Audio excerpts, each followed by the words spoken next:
दृष्टिबाधा शिक्षण, दृष्टिबाधार्थ शिक्षक प्रशिक्षण पाठ्यक्रमों के लिए उपयोगी पुस्तक। All India federation of the blind, Rohini, Delhi. अध्याय 11, दृष्टिबाधितों की शिक्षा। इस पुस्तक का ध्वन्यांकन विशेष रूप से दृष्टिबाधित पाठकों के लिए rehabilitation society of the visually impaired के सौजन्य से RSVI स्टूडियोज में किया गया है। RSVI डेजी स्टूडियोज का संचालन rehabilitation society of the visually impaired A303 Gopala apartments, Ram तीर्थ मार्ग, नरही, लखनऊ द्वारा किया जाता है। RSVI Daisy forum of India का एक सक्रिय सदस्य है। RSVI का ईमेल आईडी है daisyrsvi@gmail.com और दूरभाष संख्या है 0522-301-9456। पुस्तक का ध्वन्यांकन अप्रैल 2018 में हुआ तथा वाचन ऋचा श्रीवास्तव और सताक्षी गुप्ता का है। नोटिस। यह पुस्तक RSVI लखनऊ द्वारा मुद्रित सामग्री को पढ़ने में अक्षम व्यक्तियों के लिए डेजी डिजिटल ध्वन्यांकित पुस्तक प्रारूप में तैयार की गई है। ये पुस्तक भारतीय कॉपीराइट अधिनियम 1957 के 2012 में हुए संशोधन के अंतर्गत धारा 52(1)(ZB) के प्राविधानों के तहत विशेष रूप से मुद्रित सामग्री पढ़ने में अक्षम व्यक्तियों को वितरित करने हेतु निर्मित की गई है। केवल मुद्रित सामग्री पढ़ने में अक्षम व्यक्ति ही इस डेजी डिजिटल ध्वन्यांकित पुस्तक का प्रयोग करने के लिए अधिकृत हैं। इस पुस्तक की भविष्य में कोई भी प्रतिकृति मुद्रित सामग्री पढ़ने में सक्षम व्यक्तियों को वितरण करने अथवा व्यावसायिक प्रयोग हेतु पूर्णतः निषिद्ध है तथा ऐसा करना कानूनी कार्यवाही के अंतर्गत आएगा।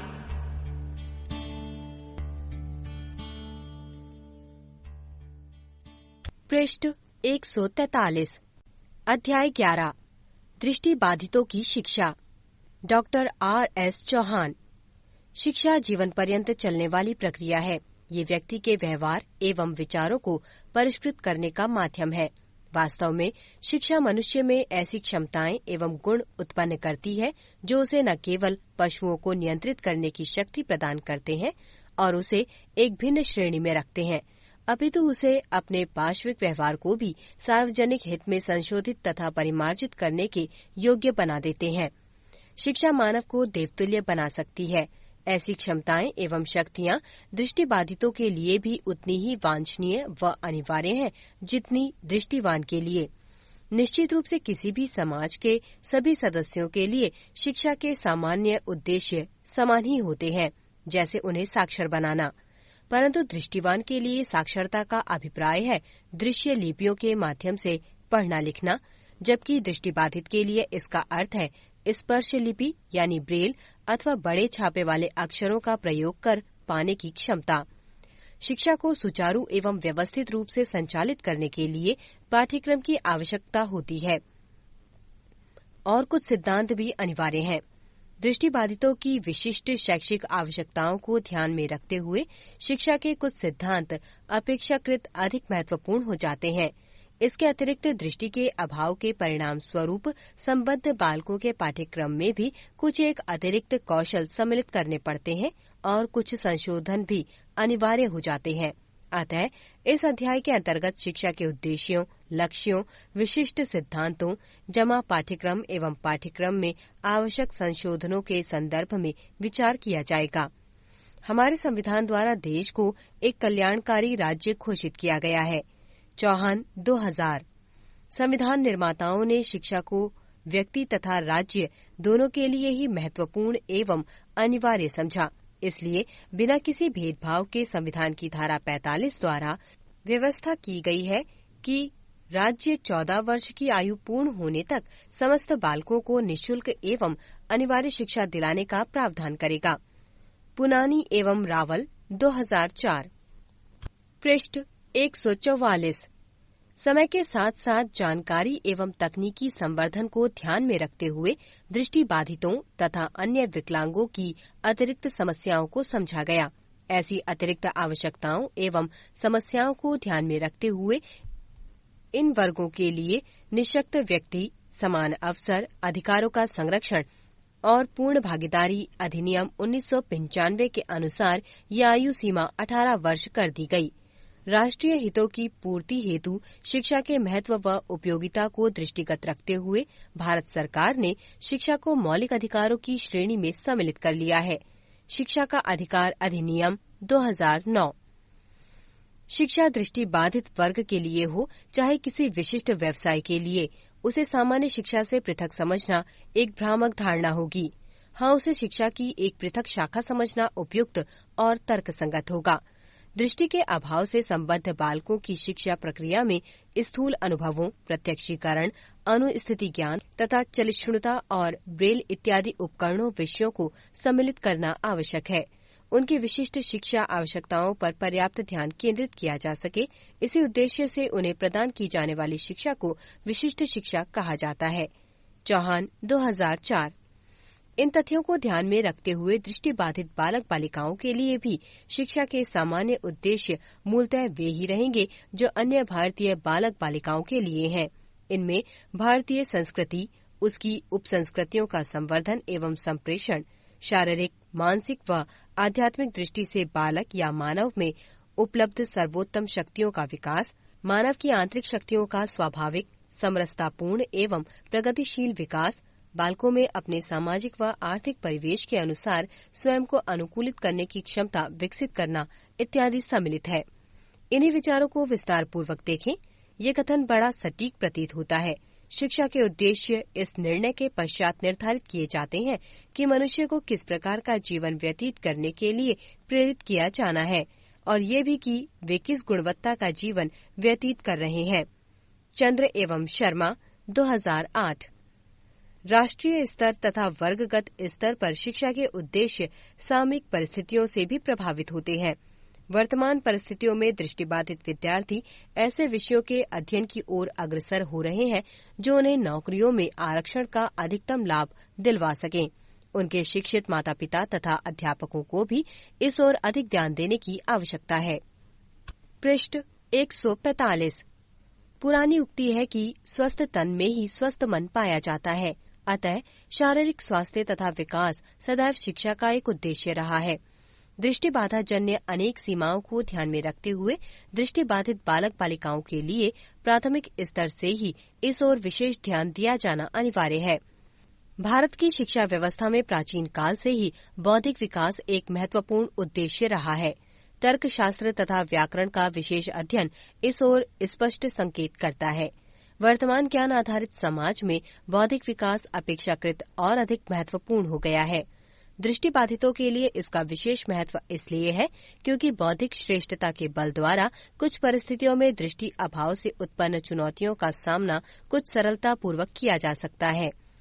एक अन्य उद्देश्य नैतिकता तथा नैतिक मूल्यों का विकास है।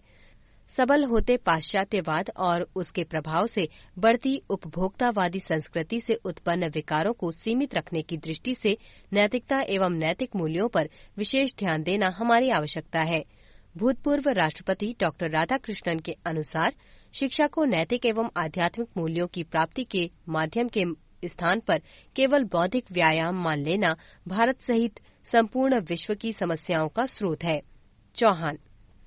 संक्षेप में ये कहना उपयुक्त होगा कि शिक्षा के अनेक उद्देश्य हैं, परंतु छात्र छात्राओं एवं संपूर्ण समाज के हित में विभिन्न उद्देश्यों के मध्य यथासंभव संतुलन स्थापित कर व्यक्ति के संपूर्ण व्यक्तित्व को विकसित करने पर विशेष ध्यान केंद्रित करने की आवश्यकता है, ताकि शिक्षा प्राप्त दृष्टिबाधित एक प्रशंसनीय संगीत या इतिहास या विज्ञान या गणित या भाषा विशेष या कानून का शिक्षक या प्रवक्ता या प्राध्यापक या अधिवक्ता या प्रशासक बनने के साथ साथ संतुलित व्यक्तित्व से सुसज्जित स्वयं को सत्य व न्याय का पक्षधर संपूर्ण वर्ग एवं व्यापक समाज का हित पोषक वांछनीय उद्देश्यों को भी केवल श्रेष्ठ एवं स्वीकार्य माध्यमों से प्राप्त करने का इच्छुक तथा उत्तम नागरिक बन सके। पृष्ठ 146। ध्येय या लक्ष्य निर्धारित उद्देश्यों की प्राप्ति के लिए निश्चित किए जाने वाले व प्रयोग में लाए जाने वाले वे अपेक्षाकृत स्पष्ट विचार बिंदु या चरण होते हैं जिन्हें वस्तुपरक दृष्टि से मापना संभव हो। एक उद्देश्य की प्राप्ति के लिए अलग अलग स्तर पर अनेक लक्ष्य हो सकते हैं। उदाहरणार्थ ब्रेल साक्षरता को ही लीजिए। इसके अंतर्गत आरंभ में भिन्न भिन्न ब्रेल आकृतियां पहचानना, आकृतियों में भिन्नता समझना, ब्रेल पंक्ति पर बाईं से दाईं ओर हल्के स्पर्श से सीधी उंगलियां चलाना, पंक्ति बदलना, शब्द व वाक्य और फिर छोटी छोटी कहानियां पढ़ने की क्षमता विकसित करना सम्मिलित होंगे। माध्यमिक स्तर पर ब्रेल वाचन या लेखन के लिए उपयुक्त तकनीकों के प्रयोग में दक्षता प्राप्त करना, ब्रेल लिखते पढ़ते समय 1 मिनट में समुचित गति प्राप्त करना, जैसे 1 मिनट में 60, 80 या 100 शब्द पढ़ना इत्यादि इसके ध्येय या लक्ष्य हो सकते हैं। इसके अतिरिक्त दृष्टिबाधितों की शिक्षा के कुछ अन्य सामान्य प्रमुख लक्ष्य निम्नलिखित हैं। नंबर 1, विस्तारित पाठ्यक्रम क्रियाओं में दक्षता प्राप्त करना। नंबर 2, संप्रेषण संबंधी दक्षताएं प्राप्त करना। नंबर 3, सामाजिक व्यवहार कुशलताएं प्राप्त करना। जहां तक शिक्षण सिद्धांतों का प्रश्न है, दृष्टिवान बालकों के संदर्भ में उपयुक्त लगभग सभी सिद्धांतों का उपयोग दृष्टिबाधितों के लिए किया जाना चाहिए। हाँ, उनमें से कुछ पर विशेष ध्यान देने की आवश्यकता है तथा दृष्टि अभाव कुछ अतिरिक्त बिंदुओं की अनिवार्यता उत्पन्न करता है। लोवेनफेल्ड। इन पर निम्नलिखित अनुच्छेदों में चर्चा की जा रही है। नंबर 1, व्यक्तिकरण। इसका अभिप्राय ये है कि बच्चों की ओर जहाँ तक हो सके उनकी आवश्यकताओं के अनुरूप पृथक पृथक ध्यान दिया जाए। उन्हें समूह के स्थान पर व्यक्तिगत आधार पर अधिगम बिंदुओं, दक्षताओं व विषयों की जानकारी दी जाए। इसका उद्देश्य ये है कि उसकी व्यक्तिगत पृष्ठभूमि, स्थिति तथा आवश्यकताओं को ध्यान में रखते हुए उसको शिक्षा प्रदान की जाए। दृष्टिबाधित बालकों के संदर्भ में ये सिद्धांत निम्नलिखित 2 कारणों से और अधिक महत्वपूर्ण हो जाता है। क, आजकल हम समावेशी शिक्षा की दिशा में तेजी से बढ़ रहे हैं। विशिष्ट विद्यालयों की कक्षाओं में सामान्यतः 8 से 10 छात्र होते हैं तथा शिक्षक विशिष्ट प्रशिक्षण प्राप्त करते रहते हैं। पृष्ठ 147। साथ ही अन्य अध्यापक अपने अनुभव के आधार पर ऐसे बालकों की व्यक्तिगत आवश्यकताएं समझने और पूरा करने में सक्षम हो जाते हैं। दूसरी ओर हमारे देश की सामान्य कक्षाओं में 70 से 80 बच्चे होते हैं। ऐसी स्थिति में सामान्य शिक्षक उस भीड़ में 2 से 4 दृष्टिबाधित विद्यार्थियों को आसानी से भूल सकते हैं। उनकी व्यक्तिगत आवश्यकताओं की ओर ध्यान देना तो बहुत दूर की बात है, परंतु दृष्टिबाधित छात्रों के लिए व्यक्तिकरण एक अनिवार्यता है। ख, बालकों की दृष्टि विकलांगता व्यक्तिकरण की आवश्यकता को कई गुना बढ़ा देती है, क्योंकि कानूनी रूप से दृष्टिबाधित बालकों में भी अनेकों के पास अलग अलग मात्रा में अवशिष्ट दृष्टि हो सकती है। इसके अतिरिक्त दृष्टिबाधित होने की आयु, उसके कारण, आंखों की वर्तमान दशा इत्यादि ऐसे कारक हैं जो इन बालकों की शिक्षा प्रक्रिया में दृष्टिवान बालकों की अपेक्षा कहीं अधिक व्यक्तिकरण की आवश्यकता उत्पन्न करते हैं। फलतः शिक्षकों के लिए इस ओर ध्यान देना अनिवार्य है। नंबर 2, शिक्षण में स्थूलता। यद्यपि दृष्टिबाधित बालक अपने परिवेश की जानकारी प्राप्त करने के लिए समस्त अवशिष्ट ज्ञानेंद्रियों का प्रयोग करते हैं, परंतु स्पर्श न कर पाने की स्थिति में वे उन वस्तुओं की वास्तविकता से अपरिचित रह जाते हैं और अवास्तविकता पर आधारित मौखिकता का सहारा लेने के लिए बाध्य हो जाते हैं। ये उनके लिए अवांछनीय स्थिति है। आवाज सुनकर वे कुत्ते को पहचान सकते हैं, गंध के आधार पर गुलाब का फूल पहचान सकते हैं, लेकिन स्पर्श के अभाव में इनकी वास्तविकता से अनभिज्ञ रहेंगे। अतः स्पर्श इनके लिए अत्यधिक महत्वपूर्ण है। स्पर्श के माध्यम से दृष्टिबाधित बालक वस्तुओं के आकार, आकृति, कोमलता और कठोरता, कोण, तापमान, कंपन, जीवंतता, सतह की प्रकृति इत्यादि का प्रत्यक्ष अनुभव प्राप्त कर सकते हैं। अतः दैनिक जीवन की अधिक से अधिक वस्तुओं तथा सामान्य प्राणियों के संबंध में वास्तविकता से परिचय हेतु उनके स्पर्श को प्रशिक्षित एवं प्रोत्साहित करना आवश्यक है। निश्चित रूप से स्पर्श की अनेक सीमाएं हैं, किंतु इसका यथासंभव अधिकतम प्रयोग वांछनीय होगा।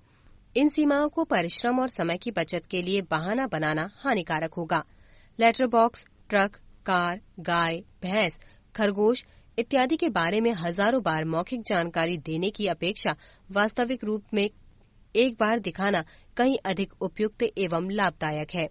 नितांत अनिवार्यता की स्थिति में ही दृष्टिबाधित बालकों की अनुकृति की सहायता से सिखाने का विकल्प चुना जाना चाहिए। इस विषय में प्रत्येक शिक्षक को स्वयं ही निर्णय लेना होगा। पृष्ठ 148। साथ ही इस सिद्धांत के अंतर्गत ये भी आवश्यक है कि जहाँ तक हो सके बच्चे को या तो अनुभव तक ले जाया जाए या अनुभव को बच्चे तक पहुँचाया जाए। हमारा शिक्षण मात्र अमूर्त न रहे बल्कि सूक्ष्म स्थितियों, पदार्थों अथवा घटना चक्रों को इस प्रकार प्रस्तुत किया जाए कि दृष्टिबाधित बालक अपनी अवशिष्ट इंद्रियों द्वारा उनके विषय में स्थूल रूप से जानकारी प्राप्त कर सके। इसका अर्थ है कि हम हर संभव स्थिति में शिक्षण की बहुसंवेदी प्रणाली का प्रयोग करें। नंबर 3, अनुभवों की एक रूपता पर आधारित शिक्षण। लोवेनफेल्ड 1973 की मान्यता है कि दृष्टिबाधित बालकों के लिए शिक्षण में अनुभवों की एक रूपता पर विशेष ध्यान दिया जाए। इसका अर्थ है कि बच्चे को किसी एक वस्तु का अनुभव देते हुए उसके सभी गुणों, विशेषताओं एवं प्रयोगों की समग्र जानकारी दी जाए। इसके माध्यम से वे अर्थपूर्ण अनुभव ग्रहण कर सकते हैं। उदाहरण के लिए इन बालकों को किराने की दुकान, खेत, डाकघर इत्यादि के संबंध में पढ़ाते हुए उनसे संबद्ध समग्र जानकारी सुलभ कराई जाए। सामान्यतया दृष्टिवान बच्चे ऐसे स्थानों के विषय में आकस्मिक अधिगम से पर्याप्त जानकारी प्राप्त कर लेते हैं जो अधिकतर दृष्टिबाधित बच्चों के लिए संभव नहीं है। नंबर 4, करके सीखना व आत्माभ्यास। दृष्टिबाधित बालक बालिकाओं को किसी भी विषय वस्तु का ज्ञान देने के लिए मौखिक निर्देश ही पर्याप्त नहीं है। उनके साथ वस्तु के विभिन्न गुणों को अलग अलग उदाहरणों द्वारा अथवा किसी क्रिया को उपक्रिया में विभाजित कर सिखाना आवश्यक है। इसके अतिरिक्त बच्चों को किसी क्रिया को स्वयं करने के लिए प्रेरित किया जाना चाहिए। जैसे गणित शिक्षण में जोड़ सिखाते समय 4 + 5 = 9 अथवा 3 + 7 = 10 या 6/2 = 3 आदि केवल मौखिक रूप से न बतलाकर बच्चों को स्वयं इनको करके सीखने का अवसर दें। किसी भी क्रिया को स्वयं करके सीखना एक ऐसा महत्वपूर्ण सिद्धांत है जो दृष्टिबाधित बच्चों पर भी उतना ही लागू होगा जितना उनके दृष्टिवान साथियों पर। इसके अंतर्गत जो भी शिक्षण बिंदु लिया जाए उसे अधिकाधिक रूप से वास्तविक क्रियाओं के रूप में प्रस्तुत करें और इस प्रस्तुतिकरण के बाद बालक से उसकी पुनरावृत्ति करने को कहें।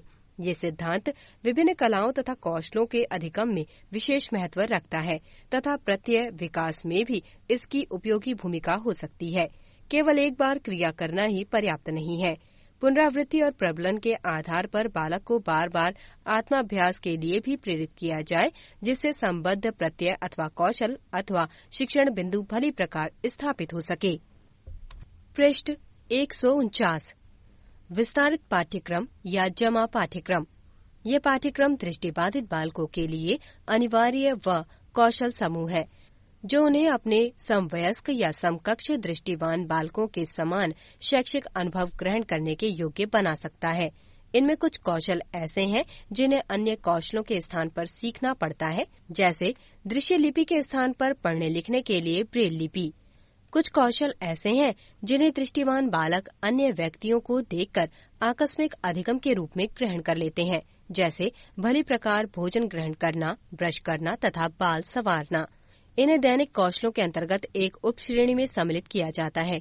इसके अतिरिक्त अनुस्थिति ज्ञान व गतिशीलता, अबेकस, टेलर फ्रेम, ब्रेलर इत्यादि विशिष्ट उपकरणों का प्रयोग एवं प्रत्यय निर्माण व विकास इत्यादि को भी जमा या विस्तारित पाठ्यक्रम के अंतर्गत सम्मिलित किया जाता है। ये बालकों को दृष्टिवान छात्रों के समान शैक्षिक अवसरों का लाभ लेने योग्य बना सकता है। इस पाठ्यक्रम के विभिन्न अवयव हैं ब्रेल, गतिशीलता व अनुस्थिति ज्ञान, विशिष्ट उपकरणों का प्रयोग, ज्ञानेंद्रियों का प्रशिक्षण, दैनिक रहन सहन की क्रियाएं, प्रत्यय निर्माण व विकास इत्यादि। इनमें से अधिकांश की विस्तृत चर्चा इस पुस्तक में अन्यत्र की गई है। पाठ्यक्रम संशोधन व प्रस्तुतिकरण। पाठ्यक्रम का निर्माण राष्ट्रीय स्तर पर किया जाता है। इस संबंध में काफी चर्चा रही है कि दृष्टिबाधितों के लिए पृथक पाठ्यक्रम हो, पाठ्यक्रम में संशोधन किया जाए या पाठ्यक्रम वैसे का वैसा रहे जैसा दृष्टिवान विद्यार्थियों के लिए। काफी समय तक दृष्टिबाधितों के लिए पाठ्यक्रम में कुछ संशोधन प्रचलित रहे, जैसे गणित विषय में बीजगणित व रेखा गणित के स्थान पर अन्य वैकल्पिक क्रियाओं या गतिविधियों का निर्धारण अथवा विज्ञान के प्रायोगिक पक्ष के स्थान पर केवल सिद्धांतों की जानकारी। पृष्ठ 150। यद्यपि ऐसे संशोधन अब भी कुछ स्थानों पर देखने को मिल जाते हैं, फिर भी आज के समावेशी शिक्षा के संदर्भ में इन संशोधनों की महत्ता व समसामयिकता बहुत कम होती जा रही है। अवसरों की समानता और पूर्ण सहभागिता की पृष्ठभूमि में ये अनिवार्य होता जा रहा है कि दृष्टिबाधित बच्चों को भी उन सभी विषयों तथा गतिविधियों या क्रियाओं को सीखने व उनमें भाग लेने के पर्याप्त अवसर मिले जो उनके दृष्टिवान साथियों के लिए उपलब्ध हैं। कहने का तात्पर्य ये है कि अब दृष्टिबाधितों के लिए कार्यक्रमों में कम से कम संशोधन की बात को प्रायः पूर्ण समर्थन प्राप्त है। आवश्यकता इस बात की है कि मुख्यधारा के पाठ्यक्रम को विविध विधियों द्वारा सिखाया जाए और प्रस्तुत किया जाए, जिनमें से कुछ की चर्चा निम्न प्रकार है। आजकल अनेक अल्पदृष्टि बालक पाए जाते हैं। इनके लिए सुविधाजनक अक्षर आकार का निर्णय ऑप्टोमेट्रिस्ट की सहायता से किया जा सकता है। तत्पश्चात इसके लिए उपयुक्त आकार में शिक्षण सामग्री उपलब्ध कराई जानी चाहिए। इस कार्य को कंप्यूटर या फोटोकॉपी मशीनों के माध्यम से भी किया जा सकता है। ब्रेल वाचकों के लिए ब्रेल सामग्री उपलब्ध कराने के साथ ये आवश्यक है कि विद्यार्थियों को आवश्यकता अनुसार कॉन्ट्रैक्शन मुक्त अथवा कॉन्ट्रैक्शन युक्त ब्रेल सामग्री दी जाए। कारण ये है कि कुछ बच्चे आरंभ में ब्रेल सीखते हैं तथा कुछ को बाद में सीखनी पड़ती है। बड़ी आयु में ब्रेल सीखने वाले बालकों को मिली-जुली पंक्तियों वाली ब्रेल पुस्तकों के स्थान पर खुली पंक्तियों की ब्रेल सामग्री देना अधिक वांछनीय होगा। स्पर्शीय मानचित्रों तथा डायग्रामों में सीमित मात्रा में सामग्री प्रस्तुत की जानी चाहिए। उदाहरणार्थ, दृष्टिवान बालक A4 आकार के पृष्ठ पर भी संपूर्ण भारत का मानचित्र देखकर समझ सकता है, लेकिन ये दृष्टिबाधित बालक के लिए संभव नहीं। अतः अलग अलग राज्यों का राजनीतिक मानचित्र भिन्न भिन्न पृष्ठों पर दिखाया जाना उपयुक्त है, जिसे स्पर्श के माध्यम से सरलतापूर्वक समझा जा सकता है। यही नियम अन्य प्रकार के मानचित्रों पर भी लागू किया जाना चाहिए। किसी स्पर्शीय मानचित्र या डायग्राम को समझना इस पर भी निर्भर करता है कि संबद्ध बालक को पूर्व में कितने अनुभव प्राप्त हुए हैं। इस विषय में शिक्षक को व्यक्तिगत स्थिति समझकर कदम उठाने होंगे। कहने का तात्पर्य ये है कि यदि किसी बालक ने त्रि-आयामी पहले देखी है, तो 2-आयामी चित्र समझना उसके लिए अपेक्षाकृत सरल होगा। पृष्ठ 151। इतिहास के पाठ में यदि बालक को पुराने सिक्कों की जानकारी देनी हो तो दृश्य दृष्टि को केवल स्पर्शीय चित्र में प्रस्तुत करने से काम नहीं चल पाएगा। इसके लिए शिक्षक को पर्याप्त मौखिक जानकारी के साथ साथ मिट्टी या प्लास्टर ऑफ पेरिस का मॉडल बनाकर दिखाना चाहिए और उसके बाद ही 2-आयामी ब्रेल आधारित स्पर्शीय चित्र बालक को समझ में आ सकता है। आवश्यक नहीं है कि ये स्पर्शीय चित्र पुस्तक के साथ ही जोड़े जाएं। इन्हें भिन्न आकार के पृष्ठों पर बनाकर अलग से भी संग्रहित किया जा सकता है। प्राथमिक कक्षाओं के बच्चों के लिए विशेष ध्यान देने की आवश्यकता है। केवल दृश्य सामग्री को ब्रेल में उपलब्ध करवाना पर्याप्त नहीं है। ब्रेल में ये लिखना व्यर्थ है कि ऊपर वाला चित्र देखो, उनमें कितने बंदर हैं।